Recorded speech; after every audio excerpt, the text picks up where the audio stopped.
This is UFO Girl, Angelia Sheer, bringing you another exciting interview. UFOs, missing time, cryptids, and other high-strange events.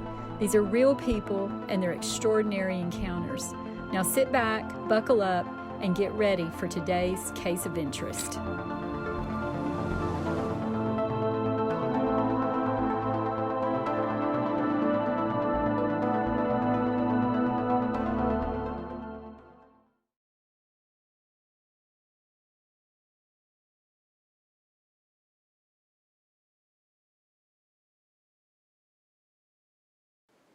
Okay, and I was in the Navy in 1970, and I was on a submarine tender, and we would go out and refurbish and supply nuclear submarines, and about every 3 months we were out at sea for a week, and we had 2 destroyer escorts with us as well as a nuclear sub underwater, and this was our protection.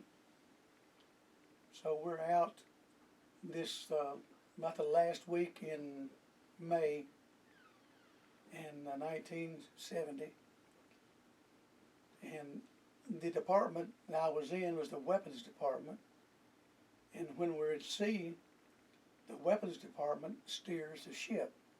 That's our work assignment. So standing watch, I went on at midnight till 2 in the morning. And about 12:30 or so, we started getting calls in from our spotters. We had people on the aft of the ship, forward and up on the top, watching for anything. And we get a call in, said there's looks like an airplane coming in low, maybe going to crash. So we informed the officer of the day, and he said, well, keep looking, and if it gets closer, let me know. Well, in a few minutes, they called back in and said it's coming low. It's going to hit right beside us. Wow. So naturally, all of the watches go to that side of the ship, which is your port side. And we're watching, and as this vehicle is coming, we thought it was a plane. It had one light on it, on the bottom and the front, and the ocean was like a mirror. I mean, it was beautiful, and you could see the spotlight from it, and it was probably 200 to 300 yards away from us, and it come by real slow. We were moving about 6 knots, and this thing was just barely going past us, and we noticed, we had binoculars to look at it, and as it come by, you could see like a kind of like a windshield, and there was 2 people in there, and everything was lit up red. And this was, we had to log everything down in the quarterdeck log. So here I am writing all this down, and everybody's telling me what they see. And I'm looking at it going, yep, you're right, it's red. Well, it goes on up past us, and we're about a mile behind our escorts. And it goes up about halfway in between. And we're looking at it, and all of a sudden, the red lights turn green, and it goes down to the surface of the ocean. And then it goes underwater, it disappears. So we got to log all of this down. Everybody's, oh Lord, did the plane crash? But they didn't know. We didn't know what it was. There was no sound when it come by. It's being in the month of May. It's warm. So we're watching it, no sound. It goes underwater. I log all this down. The officer of the deck has to sign off on everything. He come in, signed off on it. 2 o'clock, my watch is over. My relief come up, and I told him, I said, if anything happens, send somebody to get me. I want to see it. Well, about 3:15 in the morning, the guy wakes me up and said, it's back. So I jump up, get dressed, and run. And by the time I get up to the quarterdeck, I bet there's 100 people out there looking at it. Mm-hmm. Sure enough, it comes back up. It's about 15 to 20 feet off of the water. Spotlight comes on. The lights inside go from green to red. Inside Inside. the crowd. Okay. This is here where the what I call pilots, wherever Cockpit they or are. whatever. Okay. And it starts to speed up a little bit.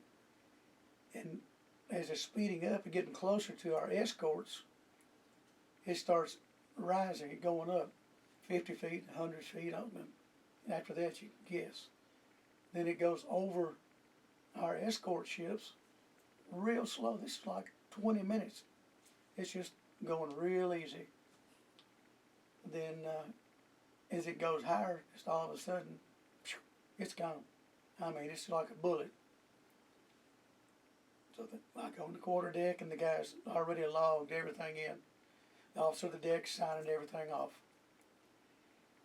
So that's nothing else to see. So we all go back to bed. Next morning, when we go to our regular job, and mine was in the weapons department, and we had to disconnect all sensors on all nuclear warheads. Never told us why, but we had to disconnect everything. Then our... No, let's go back to that, okay? Okay. That's right on Sure. it. So when you say disconnect the sensors, does that mean to make them inactive? Well, what we do is we monitor the warheads, Okay. and when you disconnect that, there's no way of knowing what's going on with it. So it's called a disconnect. Okay. And So, and you might be speculating, but I want to talk about that for a minute. okay, I don't remember us talking about that before. No. That's really interesting, and so you'll have to excuse my ignorance on military things of this nature, but so if you disconnect those sensors and you can't be aware, can you launch those missiles at that point?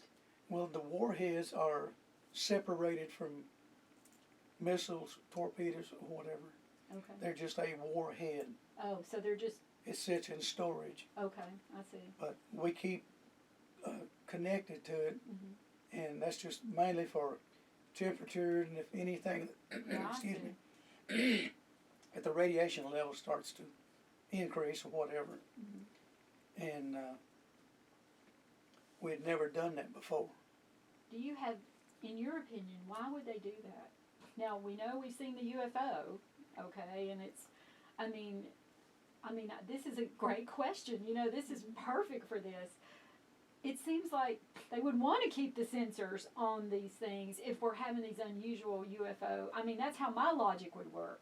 So in your opinion, or I'm sure you've thought about this for many years, why would they want to take the sensors off? I mean, for what logic would they want to do that? There's no way to activate or set off a nuclear warhead on that ship. In my department, I have the control over the exploder device that detonates the warhead. That's what I built. Mm-hmm. And they are separated. They're never together Okay. until they're on the submarine. Ready to go. Then when they install them, then they turn into active. I gotcha. But the only reason I could think about it was maybe they were worried there would be some way to go in through that system, through the wiring, and do something to them. But we never got any answers on that. Okay. Yeah, I'm sure you did. And people, you have to, my grandfather actually raised me, and he was a colonel in the Army. And, when you were given an order, you just follow it. You don't, not like us, you're not asking questions. You just go follow it, or you could be court-martialed, or, I'm sure Oh, you'd be punished. You'd be punished. So that's extraordinary. That's really interesting. I'm gonna have to keep going with the interview out there because my mind just wants to go far afield with that. But we could do several interviews if we have to. What I've noticed with my witnesses, my witness actually, is it okay if I share about the health Sure. situation? he shared with me that he had had a heart attack and he was resuscitated and brought back to life. This is pretty incredible. And the doctor shared with him that he would maybe have some memory loss. This is interesting. As we talk, what I found with a lot of my witnesses that had missing time and they had memory loss for various reasons that we don't understand through the missing time, I've seen this phenomena happen over the years where as I talk to someone in this kind of manner and, we build trust, we build some rapport, they know that I'm not, going to betray anyone. It's amazing. Little fragments of memory will return. So Yes, ma'am. we'll keep our conversation going. I tell my witnesses, call me anytime. If you think of something, write it down. You get him to keep a journal. Get Walgreens, have a journal. Write any notes down, any impressions, and then you all call me, if you need me. So we'll get back to this because this is so fascinating. So I want to back up a little bit to educate, because you educated me, so I want to educate the audience here. Let's kind of do a visual of what's happening with the ships, because all these years, I think of destroyers being out there. I have never once thought, how are they supplied? For some reason, I thought, well, they'll just go to port and, get supplies. But, he educated me, said, no, we're out there, in the ocean following them, we're going to supply them. So, in my mind, you tell me if I'm wrong, I have a visual image. We're out in the ocean. There's a destroyer in front. You're about a mile back in your ship. Now, in your ship, what is the name of that ship again? USS Orion. Orion, and it's considered, what is its technical name? Like a supply ship? It's auxiliary supplies, AS-18. Auxiliary supply. And you're about a mile behind that destroyer. And that destroyer is your protection, is that right? You got 2 destroyer escorts. Oh, so one's in the front, one's in the back, or? Both in front and a sub below us. Oh, so there's 2 in front of you. Yeah, now, are they side by side, or are they? They're staggered. They're staggered. Okay, but they're not right in a straight line. No. Okay, so everybody visualize that. We've got 2 staggered destroyers in the front. Ron's ship is here, and then we have a submarine. This is really cool to me. I love this. Underneath the water. So, in relation to your ship, where is the submarine under the water? It's probably a quarter of a mile off to the port and however deep. Now, we did get in contact with the sub the next day, and they said that they saw this thing go underwater, and it went so fast and so deep, they couldn't keep up with it. They lost it. That was going to be my next question. Like if you've got a sub out there, so I'm sure they saw it on sonar. Under the water. So guys, think of that. Here we have all these military people that are trained observers, that are trained because they're looking for enemy ships and submarines, I'm assuming, and weapons and torpedo things coming at them. And they see, we have all these multiple witnesses, and even the submarine sees this thing dive. And it goes so fast, they can't even keep up with it. Like, that's incredible. I mean, that's really incredible. So, going back to, now I want you to go back, I want to finish your thought. So, the thing is finished. I think you were at the part that you had, the day before you had written all your notes out because you are responsible for writing that out. Yes. So the next day, everybody's up now, and so kind of continue on with what happens there. Okay, the next morning we go to our regular assigned department and job. Well, when we got to our job, I'm the senior petty officer over my department. So being that I was on watch, we were called into a small room, and the commanding officer come in and said, nothing happened this morning. All the pages are gone. You don't talk about it. We don't know if it was ours or somebody else's. End the conversation, don't ever mention it again. And hey, when they tell you to do that, you don't. You do that. Well, are you worried about talking about that now? No. Okay, all right. I want to protect everybody. I'm very concerned about all that. We keep our people safe. You know what I mean? If you don't want this to go out, it won't go out. It'll go for posterity. No problems. Okay, all right. I'm just losing my voice. Thank you. Okay, well, you can take a break and have a, sip of water here. So, okay, so, oh my gosh, this to me is so staggering. We've had, first of all, I go back to how many people do you think saw this craft? Including the destroyer, your ship, and the submarine. There's another story about one of the destroyers. Mm-hmm. There was a guy on there that basically he lost it. He saw everything happen, go underwater, come back up, and he was sneaking out. He was smoking a little marijuana, which he threw over the side, and it tore him up. He wouldn't shut That's up. Not funny. His commanding officer had to put him in a straitjacket and put him in the brig. He lost it. 3 days later, we're going back into North Fort, Virginia. A helicopter comes out, lands on a destroyer escort. They load this guy on it and they take him back to the naval base. They kick him out of the Navy. He's lost it. And we didn't know this until later. There's little rumors fly around the base. But it was never mentioned. You never heard it mentioned after that. Nobody. About what happened to him? Yeah. Well, him or what we saw. Right. None of that was ever mentioned. Again. In your opinion, do you think you could find some of these other people or help me find some of these other people? Well, see, last year I signed on to where my ship, it's got a log and all the people that served on it are on it. Well, I signed on there and I'm waiting on them to get back with me and if there's going to be any meetings, because the ship is decommissioned. Okay. It's like 860-something feet long. It's a big ship. But anyways, it was decommissioned. And I'm waiting on the guys that were serving. A lot of them stayed there longer than I did. I was only there 2 years.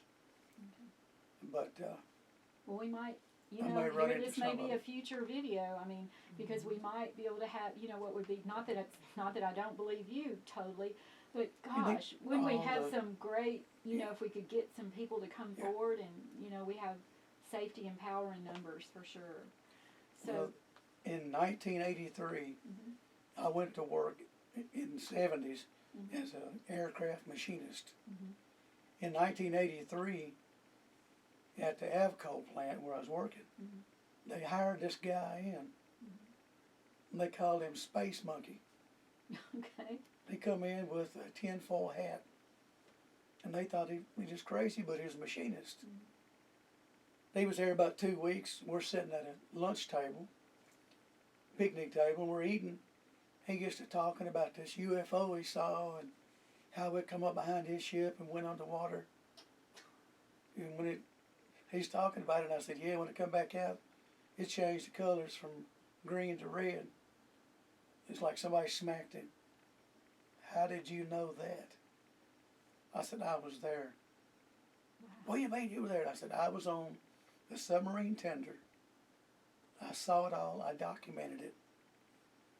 And I said, you must be the one that got kicked out of the Navy. And I mean, he wouldn't shut up. I mean, was it him? It was him. That got kicked out of the...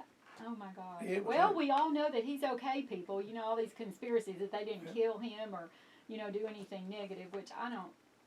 I think sometimes our true military, not the black military I think they're just as confused as the rest of us, or they have been to some degree. Now, maybe not misled. Now. Right, misled or something. So let's go back, if we will. So, I guess you correct me if I'm wrong. I guess it was when it came back up out of the water. When could you see in the cockpit the clearest? The first interaction or that second interaction? The first time it come by us real slow. We could see it, and the two men were just sitting like they were at attention, looking at some kind of control panel or whatever. And they never looked left or right, just straight down. And could you see them? Did they look human? I mean, they could you tell? Human, looked like they were in a uniform. Wow. And that's looking through binoculars now. They looked like they were in some kind of uniform. But like I said, they never acknowledged anything. Right. They just stared straight ahead. But could you tell any details other than they just looked humanoid, we'll say? No. Okay, all right. But you couldn't see any, like, insignia or star or, okay. All right. What we saw was just like And you saw them from what, here up? just about the middle of the chest. Middle of the chest up? Okay. And all right. they had no hats, no insignias, no buttons, no nothing. What color hair? Could you tell? Or was it I short? couldn't tell, cause, well, it looked like Military. military style because everything Military was style. trimmed. Okay, all right. And well, like I said, they didn't see a mustache or beards or nothing. Mm-hmm. And we got to look. I probably got a good 20 or 30 seconds just looking at them, but you couldn't That's see what amazing. they were looking at Right. because of Because the they kind of angle. looked down. They were looking at like a Well, control so we panel. were way up, and they were almost level with us, about 30 feet. Okay. And when they went on past us, it's just like the little small cockpit windows. And when they went past us, you lost it. You couldn't see it. You can see the light reflecting off of the water. And like I said, when it changed from red to green, we knew it. You could see it. And where was that light? Underneath? It was inside. Oh, Now, inside. I got you. Okay. All around them was Okay, the I red and gotcha. green. Okay. Now on the front, on the bottom, was a white spotlight. And it come up, and just before it went into the water, it went off. And they went in. So when they went under the water, you really couldn't see them because there was no light still on the ship? Did they just go Just completely inside dark? with them, you could see. Oh. So, you ask all these questions. Some kind of ship like that is so advanced. How are they navigating under the water in pitch black? But I'm sure they have Yeah, something. there's no sound. Right. Now, mean- did they at some point also hover? Yeah. Okay, so if it was, again, any classic ship, they would lose lift and crash. So these had to have some kind of anti-grav generators or, They had to some have kind of... something. And this was how many years ago? 70? 1970. 70. So, That's 50 years.